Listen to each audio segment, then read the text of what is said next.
નમસ્કાર વિદ્યાર્થી મિત્રો, સ્વાગત છે તમારું YouTube channel live for education પર। વિદ્યાર્થી મિત્રો, આજે આપણે વાત કરવાના છે ધોરણ 9ના પ્રશ્ન બેંક 1 જુલાઈ 2024 તારીખ 29/7ના રોજ જે પેપર છે એમના વિશે વાત કરીશું। ગુજરાત માધ્યમિક અને ઉચ્ચતર માધ્યમિક શિક્ષણ બોર્ડ ગાંધીનગર દ્વારા સામાજિક વિજ્ઞાન પેપર સોલ્યુશન તમારું આ પ્રમાણે છે। આમાં પ્રકરણ 1, 2, 8 અને 13 સમાવેશ કરેલો છે। વિભાગીયથી આપણે શરૂ કરીએ। ચાલો જોઈએ પહેલાં તો જોડકાઓ। ઓકે, એ પહેલાં વિદ્યાર્થી મિત્રો, જો તમે ચેનલ પર નવા હોય, ચેનલને ફર્સ્ટ ટાઈમ વિઝિટ કરો છો તો ચેનલને સબસ્ક્રાઇબ કરી રાખો, નોટિફિકેશન બેલ આઇકનને પણ પ્રેસ કરી દો જેથી કરીને બધી અપડેટ પહેલાં તમને મળી રહે। તો પેલું છે પ્લાસીનું યુદ્ધ। તો પ્લાસીનું યુદ્ધ ક્યારે થયું હતું? તો કે 1757માં। બક્સરનું યુદ્ધ ક્યારે થયું હતું? તો કે 1764માં। ઓકે, વાસ્કો દ ગામાને ભારતમાં આવવાની જરૂર પડી તો એ ક્યારે આવ્યા હતા? તો કે એને 1498માં એ આવ્યા હતા। ઓકે, હવે છે નિયામક ધારો। ભારતમાં પ્રથમ રેલવેની શરૂઆત અને ડેલહાઉસી વાઇસરોય બન્યા। ઓકે, તો ભારતમાં પહેલી રેલવેની શરૂઆત 1853માં થઈ હતી। નિયામક ધારો 1848માં અને ડેલહાઉસી વાઇસરોય બન્યા 1773માં। હવે 1-2 વાક્યના જવાબ છે, કોઈ પણ 2 લખવાના છે, 2 ગુણ રહેશે। ઓકે, તો ચાલો જોઈએ હવે આપણે અહીંયા ધોરણ 9ના આ 1-2 વાક્યના ક્વેશ્ચન આન્સર છે, પછી યોગ્ય ખાલી જગ્યા છે। વિદ્યાર્થી મિત્રો, આખું પેપર છે અને આખા પેપરની સોલ્યુશન લેખિતમાં સોલ્યુશન હું કરાવીશ। તો મારી ચેનલ પર જો તમે પહેલીવાર આવ્યા હોય, ચેનલને સબસ્ક્રાઈબ કરી રાખો, નોટિફિકેશન બેલ આઇકન પણ પ્રેસ કરી દો।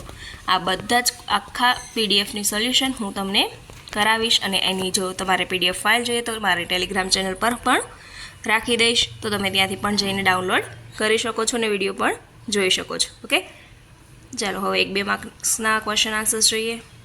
પહેલું છે ભારતના મુખ્ય ભૂમિખંડનો વ્યાપ કેટલા ઉત્તર અક્ષાંશ અને કેટલા પૂર્વ રેખાંશ વૃત્ત વચ્ચે આવેલો છે? ચાલો જોઈએ હવે ભારતનો કુલ વિસ્તાર કેટલો। પહેલા ક્વેશ્ચનનો આન્સર અહીંયા આપેલો છે, ભૌગોલિક દ્રષ્ટિએ ભારત અને ઉત્તર ગોળાર્ધ પર આવેલો છે, જેમાં અહીંયા તેનો વિસ્તાર આપેલો છે। ઓકે, તો 8.4, 37.6 થી લઈને 68.7 થી 97.25 સુધી। ઓકે, આગળ જોઈએ હવે નેક્સ્ટ ક્વેશ્ચન। તો અહીંયા હવે ભારતમાં કેટલા દરિયાઈ લંબાઈ 32 ને 14, અહીંયા એમનું 29 ને 33। ઓકે, અર્થાત ભારત દેશમાં અક્ષાંશીય અને રેખાંશીય કેટલો છે? 30 ડિગ્રી જેટલે વાસ્તવિક રીતે છે। ઓકે, ચલો હવે નેક્સ્ટ આગળ જોઈએ। ત્રીજો ક્વેશ્ચન છે અપ્સરી પ્લેટ એટલે શું?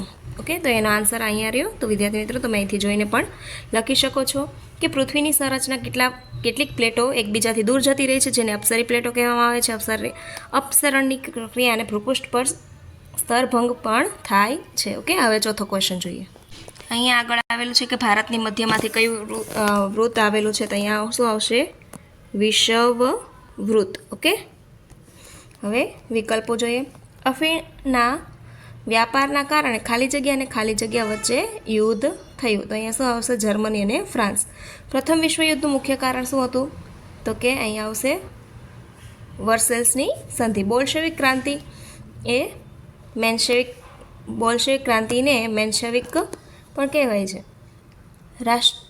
રાષ્ટ્રસંઘની રચના ઈસવીસન ખાલી જગ્યામાં કરવામાં આવી હતી। વિદ્યાર્થી મિત્રો, આનો આન્સર મને નીચે કમેન્ટ સેક્શનમાં જરૂરથી જણાવો। હવે આગળ પણ વિકલ્પો જ આપેલા છે। ઓકે, આ બધા વિકલ્પોનું સોલ્યુશન સેક્શન બી અને સેક્શન સી હું મારા નેક્સ્ટ વિડીયોમાં પણ આખું કમ્પ્લીટ લેખિત સોલ્યુશન કરી દેવાની છું। તો વિદ્યાર્થી મિત્રો, તમે જો ચેનલ પર નવા હોય તો ચેનલને લાઈક, શેર અને સબસ્ક્રાઈબ કરી રાખો, નોટિફિકેશન બેલ આઇકનને પણ પ્રેસ કરી દો। નેક્સ્ટ વિડીયો માટે ચેનલ પર બન્યા રહો।